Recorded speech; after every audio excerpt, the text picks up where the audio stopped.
That being said, are the plaintiffs ready with an opening statement? Yes, Your Honor. Thank you.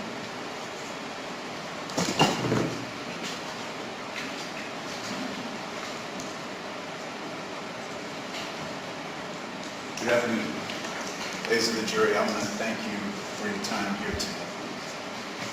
What we're about today is something that's very important, not just to my client, Wallace, not just to his mother, Nicole Wallace, not just to myself, my name is Cary Hansel, or to Mr. Greenberg, my co-counsel at Greenberg. But we're here today about something that's important to all of us, about ultimately our fundamental constitutional rights, those rights that protect each and every person in this room, in this state, and ultimately in this country from misconduct or overreach by the government. Thomas Jefferson said it many hundreds of years ago quite well when he said that the jury, you, are the strongest anchor yet imagined to tie a government to the principles of its constitution. And whenever I have the privilege of standing in front of the jury and talking to people like yourselves, I think about that quote and I imagine the weight of that burden that you and I together carry. That it is our job to tie the government to the principles of its constitution. And it's an amazing thing. It's an incredible part of this democracy. And I know when you were sitting out there earlier, you were probably praying not to end up where you are now, and I understand that I do. But I want to ask you to look at it with fresh eyes today as you sit here. Look at it with fresh eyes when you think about this case.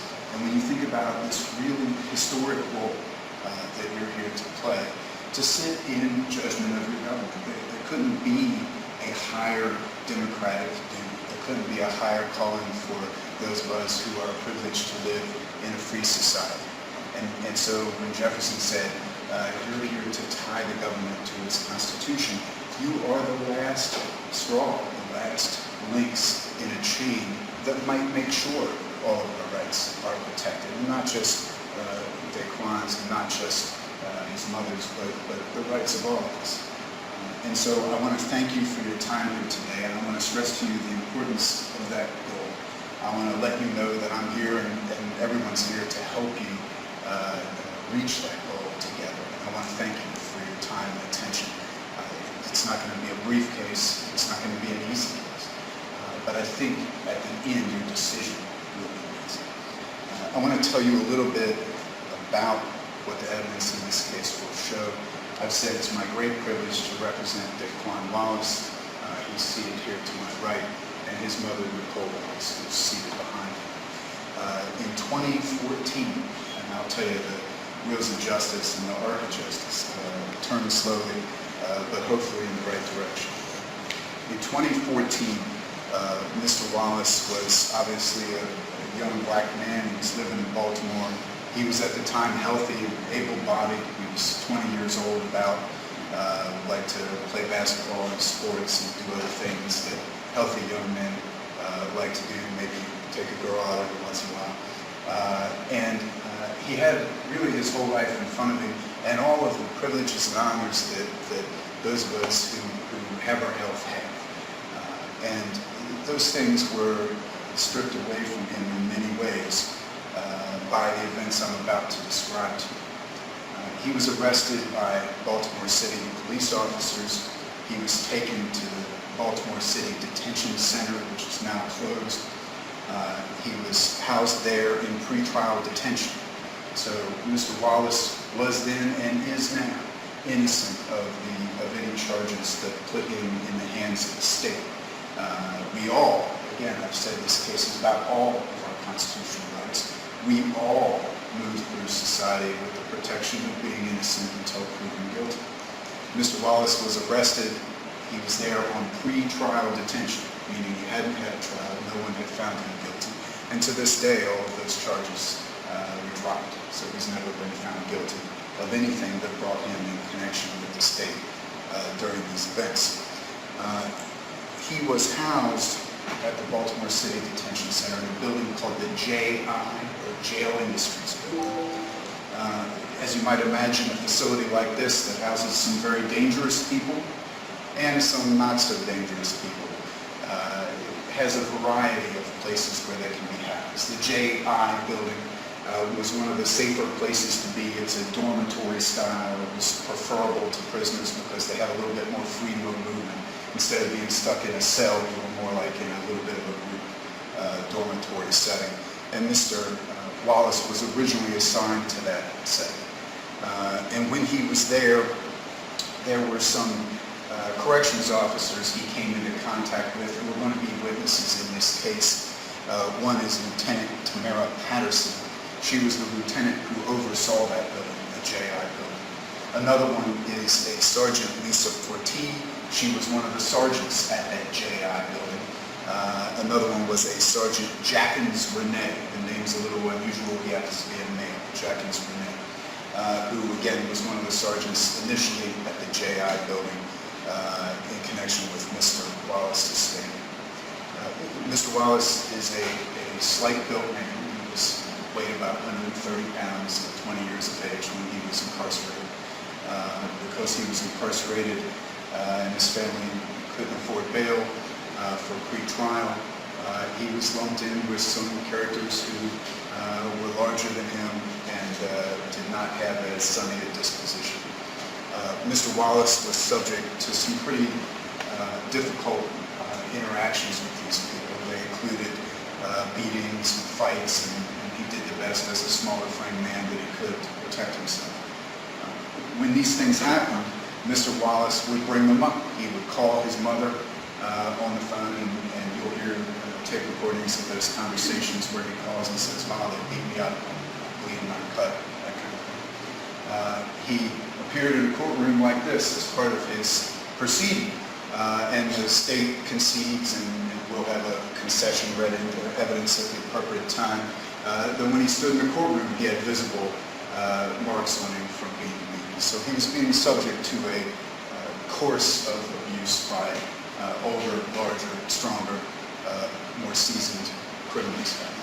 And during that period of time, his mom did everything she could, like a mother might, called, begged, pleaded, didn't have the money to get him out, but did what she could to try to assuage the situation. One of the people she talked to is going to take the stand in a few minutes, Lieutenant Tamara Patterson. The mom called, and Nicole said to Lieutenant Patterson, my son's worried about his health and safety. He's being beaten. Patterson has him in and takes a look at him, and his face, she'll tell you, was black and blue, even at that moment when she had him in to take a look at him. And Mom kept calling and did, as I said, what anyone would do. Followed up and called. And I think eventually, probably what happened is the people at the jail got tired of it, got angry, got mad. I think they also got mad because they'll tell you that Mr. Wallace didn't want to do what they asked him to do. They'll say maybe, I don't know, he stood up for himself. But for whatever reason, certain officers in this facility, and they're not all bad, but certain officers in this facility decided to exact revenge on Mr. Wallace, to put him in the condition that we see him in today.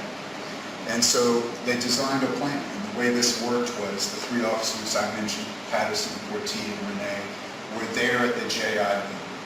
And they wanted to do something to Mr. Wallace. So the first thing they did was they falsely charged him. And they falsely charged Mr. Wallace with extorting other individuals for commissary and phone privileges, detainees. So they charged Mr. Wallace with extorting other people. Now the person who wrote this charge is Sergeant Forti. The person who signed off, at least in one spot, is Lieutenant Tamara Patterson. Sergeant Forti and Lieutenant Tamara Patterson themselves are going to take the witness stand behind me and tell you that Mr. Wallace did not do these things. They will admit to you in this courtroom that these things did not happen, that he did not extort other inmates. These, ladies of the jury, are lies. There's a reason they told these lies. They told these lies so that Mr. Wallace could be transferred from the dormitory setting which is safer, but where he was already having problems, to what they call the Men's Detention Center in D.C. It's another building in the facility, and it is far more dangerous. It houses a higher level of security risk prisoner. Because of that, the cells are, instead of dormitory styles, they're individual cells. That creates a significant risk to the inmate. It's the classic cell door with the jail cell in front of it. So the plan was to transfer Mr. Wallace to a more dangerous setting, even though he was already being beaten in the safer area. It was affected by simply coming up with lies. Again, they will take the stand and tell you these things didn't happen. In addition to the fact that the transfer was designed based on a lie, these would not be appropriate grounds for a transfer to begin with. And again, I'm not here to tell you that. You will hear people from the jail tell you that. You will hear some of the people involved in this transfer tell you these are not appropriate grounds for a transfer. As you might imagine, and common sense would tell you, if a prisoner was in fact extorting commissary and phone privileges from another prisoner, there'd be an investigation. That prisoner who was accused of doing it would be placed in segregation during the investigation. So the appropriate response, even if this lie was true, and it isn't, and they will admit it isn't, the appropriate response would have been to put this man someplace he would have been safe. Would have been to put him in segregation. In segregation, it's just what it sounds like. Nobody can get to him. He wouldn't be in the condition he is today. So first, this group of officers lied on the phone. Second, they ignored procedure because they wanted him transferred to the more dangerous area to punish him and to punish his mother for speaking out because he was being beaten, because he wasn't being protected. Third, they knew that these grounds wouldn't fly. So, when they went to make the transfer, they did not get shift commander approval. There's a blank line on the form. They couldn't get shift commander approval because these are not appropriate grounds for a transfer. The form says right on it, form void, in all capital letters, unless signed by shift commander or operations captain where applicable. Those words are written below a blank signature line. Every single officer who will testify in this case will tell you the transfer should not have taken place because it was not signed. Officers will tell you these would not be appropriate grounds for a transfer. Officers will tell you that the accepting officer down here should not have accepted Mr. Wallace into the more dangerous scenario. Remember earlier I said that it was officers Tamara Patterson, whose name appears here, Lisa Portini, whose name appears here, and Jackins Renee, whose name appears here, who were with Mr. Wallace the morning before he was attacked. When he was transferred on a form that never should have been accepted, on false grounds that wouldn't have been appropriate to begin with, he was transferred and accepted by Officer Renee at the other building. The way that was accomplished was Renee worked with Portia and Patterson at the JI building in the morning and then moved to the other building in the afternoon to accept the prisoner, Mr. Wallace, who never should have been transferred on false grounds. So the way these three were able to accomplish it is they were both the ones sending him out, and then Renee was the one receiving him. And so all of these checks and balances that are supposed to take place did not take place, and they were defeated. That served an important role for the officers. At the JI building, in the dormitory style arrangement, there is a mechanism by which people are protected. And that mechanism involves having multiple tier officers. multiple officers on the tier at the same time to protect individuals. So if you're at the JI building, there are at least 2 officers at all times there. So if someone were going to permit you to be attacked, they both have to cooperate. Not so at MDC. When these officers had Mr. Wallace on false grounds transferred to MDC, he was in the hands solely of Officer Renee, the man who also accepted the form that says right on it that it's void without the appropriate approval. Now, I'm not here to tell you about a paperwork violation. That's the first part of the story. Mr. Wallace's roommate will tell you in part about the second part of the story. Once Mr. Wallace was transferred over, he was processed for a time and then brought up to the tier that was overseen by Officer Renee. Once he got to that tier, his bunkmate was going to be a man by the name of Baby. He would testify in this case. Mr. Wallace, because of his traumatic brain injury, does not have memory of some of these events, doesn't remember his attack. But Mr. Beatty, his cellmate, will tell you that what happened when Mr. Wallace came onto that tier that was overseen only by Jack and Renee was that Mr. Beatty was excused out of the cell, was told to go to dinner early. This is somewhere around 7:30 in the evening in 2014. He's sent out early to go to dinner. That is after this transfer occurs. We're talking about December 18th of 2014. With the cellmate out, Mr. Wallace is placed in. Now, there are some important things to understand before I tell you about the rest of the story, about the procedures and policies for what happens during dinner, okay? And you don't have to take my word for it because officers will explain them to you. There will be an officer who comes in who's a very high-ranking officer who will explain to you, everybody on the tier goes to dinner, everybody. Nobody stays behind.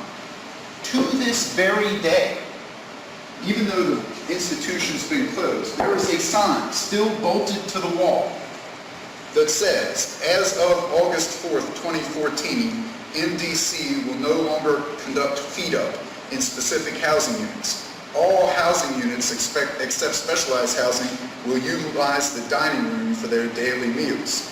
Detainees will no longer eat in their cells. That's as of August 18th, 2014. These events happened some months later in December of 2014. So, written on the wall, in case there's any question, is a sign that says everybody goes to the dining room, except specialized units, and this wasn't one. You will hear officers explain to you that the policy at the time was everyone goes to the dining room. Mr. Beatty will explain that Mr. Wallace was held back while his roommate was excused early. Not only was Mr. Wallace held back, but when we engage in litigation like this, we ask for admissions. Will you admit this or that? Okay.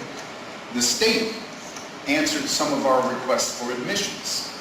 These are the signatures of the 2 lawyers representing the state of Maryland here.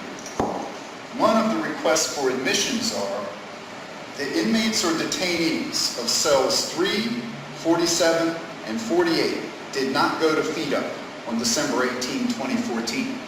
The state of Maryland admits that fact. Officer Renee allowed the detainees of cells 3, 47, and 48 not to go to feed up for dinner on December 18, 2014. The state of Maryland admits that fact. There are no records confirming that Daquan Wallace was at feed up for dinner on December 18, 2014. The state of Maryland admits that fact. During feed up, and again, some of this is common sense, but during feed up, even though the cells are empty, they're supposed to remain closed and locked. Again, you don't have to take my word for it, because the state of Maryland says all cells are to remain closed and locked unless necessarily moving a detainee or inmate from the cell or to the cell, response admitted. So the misconduct in this case is virtually admitted. Mr. Wallace was held back. The other 3 cells were held back. And what happened then is that Officer Renee was the sole officer in that tier and in that area of the jail. Officer Renee was the sole person with the keys to those cells. He says that at the beginning of dinner they were all locked. Mr. Wallace's cell was locked, the other cells were locked tight. Renee's there during dinner, he's the only one with the key. When Mr. Beatty comes back, he discovers Mr. Wallace severely traumatized, suffering from unbelievable wounds in the cell. The attack obviously happens at dinner. The cells, and immediately after Mr. Beatty comes back, immediately after Mr. Wallace is discovered, again, this is common sense, the whole thing is shut down, right? Everybody's in their cells, everything's locked down, nobody can move or do anything. But what was later discovered was that bloody clothes were found in cells 47 and 48 after the December 18, 2014 attack on Daquan Wallace. The state, through its lawyers who are here today, admits that fact. 47 and 48 were 2 of the cells that Jack and Renee allowed to remain back. So we have a situation in which the rules were violated to hold Mr. Wallace back. The rules were violated to hold cells 47 and 48 back. Dinner began with all of those cells locked. Officer Renee was the only officer there, and Officer Renee was the person with the key.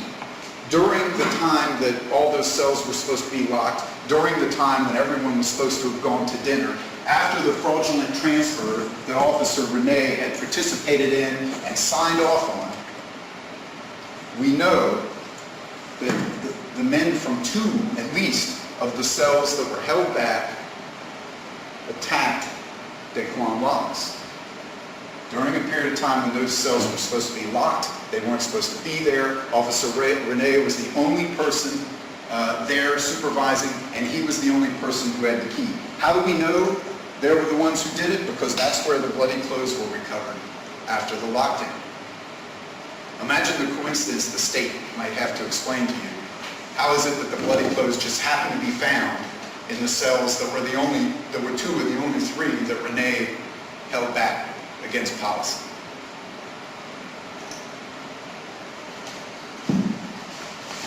I gave Officer Renee a chance to explain himself. I took his deposition. It's a statement he gives under oath with me asking questions. I'm going to bring him in here and have him explain himself to you. When I asked him to explain himself, Officer Renee had this to say. I asked him how the inmates from cells 3, 47, and 48, or any combination, 47 and 48 is where the bloody clothes were found, could have possibly gotten to Daquan Wallace. And his testimony was and will be, the only way they would come out is if I let them out. The only way they came out is if he let them out. I said, well, wait a minute, wasn't Daquan's cell supposed to be locked? How did they get in there? Quote, I would have had to have unlocked Daquan's cell. So when given a chance to explain how this possibly could have happened, the explanation is, the only way they would have come out is if I let them out. I would have had to have unlocked Daquan's cell.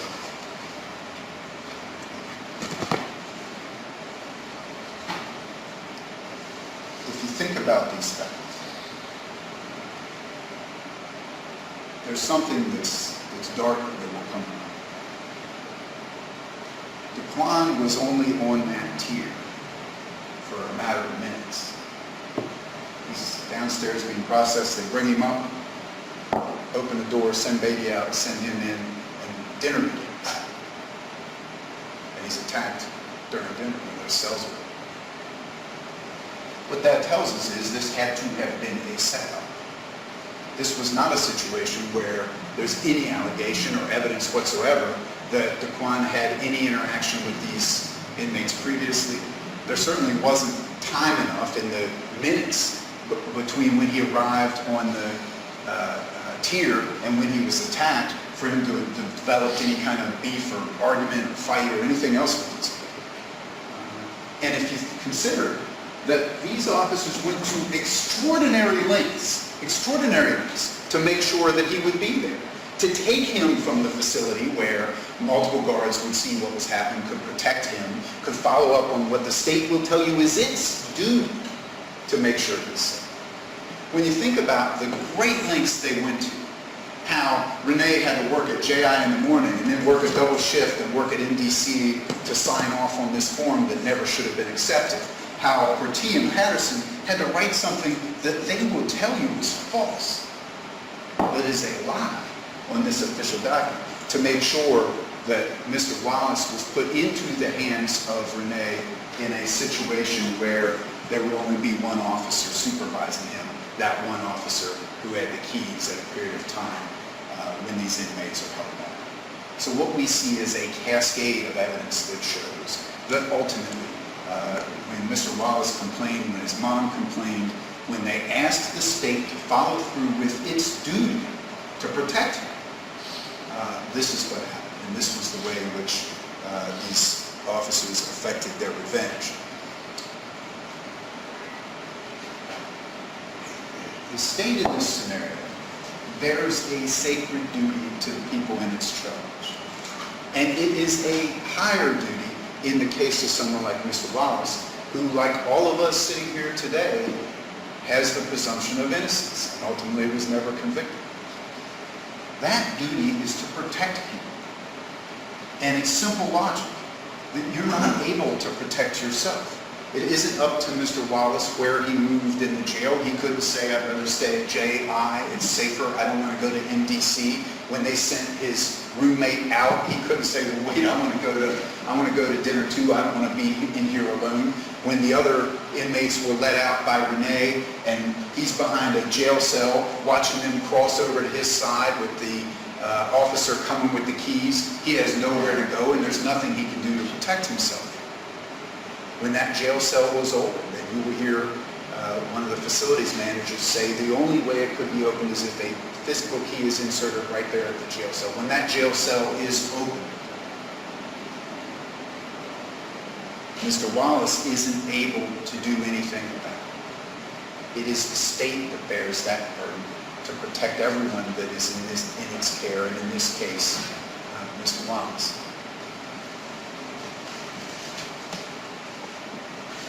You will hear evidence that, as I said before, Mr. Wallace, when he went to the state, when he found himself under what was supposed to be the state's protection, was a healthy young man.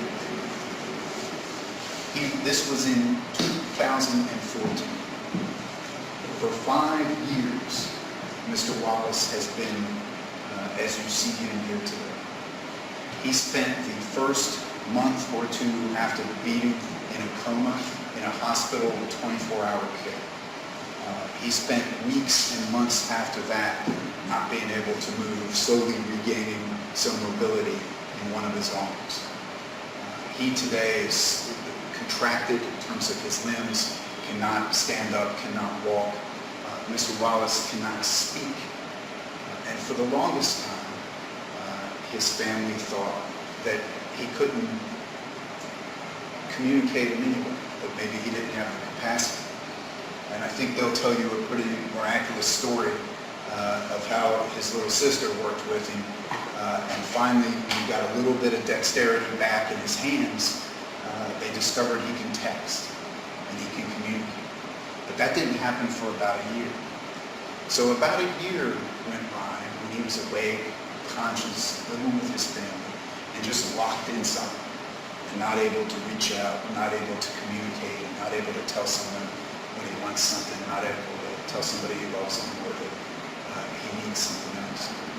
Mr. Wallace has spent the entire time confined to this chair, and I want you to think, ladies and gentlemen, about what that does to someone as they move through society, and the difference it makes in their presentation, how they interact with people, and the gift it is that all of us have, to be able to rise when called to do so, to be able to dress ourselves, to be able to use the bathroom by ourselves, to be able to clean ourselves, to go through daily life with a natural and mobile body. And I want to suggest to you that the evidence in this case is going to show that since 2014, Mr. Wallace was robbed of all. And there's nothing that I can do, nothing that you can do to lift him up, to help him rise out of that chair. But at the end of the case, I think I am going to ask you to try to make a difference. Mr. Wallace can't speak for himself, he has no voice. He can't stand for himself. His legs won't allow. But I'm going to, at the end of the case, ask you to rise up with me, with him, and for him. You can't pull him up out of the chair, but you can lift his spirits. You can't put a voice back in his throat, but you can speak with your voice for him. And at the end of this case, I would ask you for a very significant verdict, because that is the only voice that you have on his behalf. And it's the only voice that might be heard, not just here, not just by Mr. Wallace and his family, but beyond these walls. With that, ladies and gentlemen, I want to thank you dearly for your time and for your efforts in this case. And I'll have a chance to speak to you again at the close of the case, and I'll ask you to keep an open mind, listen to all the evidence, and be ready with that voice, and be ready to lift up Mr. Wallace and the principle of justice itself.